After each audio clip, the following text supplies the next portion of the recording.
People often say they don't want to be complicated or don't want to make a big deal out of it. But beneath that casual language is something much deeper. When someone drops hints instead of directly asking for what they want, it's rarely about being playful or mysterious. It's usually about protection. From a young age, many of us are taught that our needs are negotiable. We learn that being too much can push people away. So instead of saying, "I need more attention," we say, "You've been really busy lately, huh?"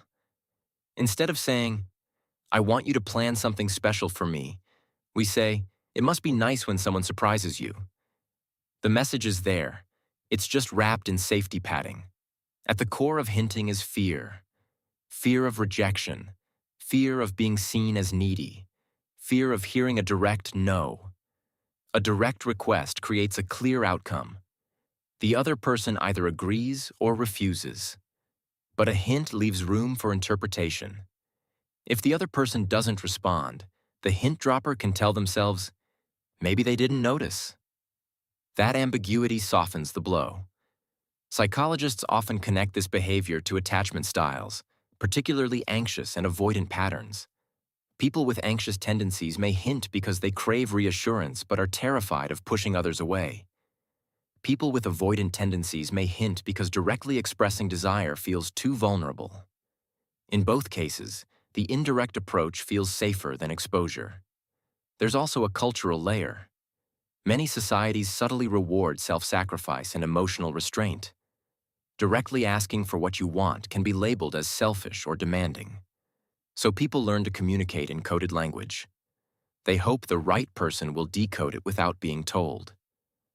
When that doesn't happen, resentment quietly builds. Hinting also serves as a test. Instead of asking, "Do you care about me?" someone might withhold a clear request and see whether the other person anticipates their needs. If the partner fails the unspoken test, it confirms an internal belief.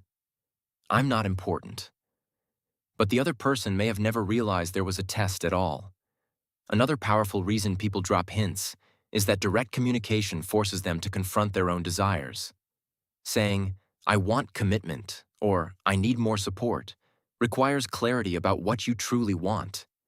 Hints allow people to stay in a gray area. If the relationship doesn't change, they can claim they never explicitly asked for anything. Ironically, hinting often creates the very outcome people fear. The more indirect the communication, the more misunderstandings grow. The person dropping hints feels unheard. The other person feels confused or unfairly criticized. Over time, small unspoken needs turn into large emotional gaps.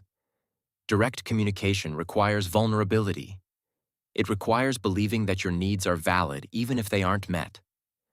For many, that belief was never fully developed. So they choose the safer route. Subtle comments, jokes, sighs, and random observations that carry hidden meaning.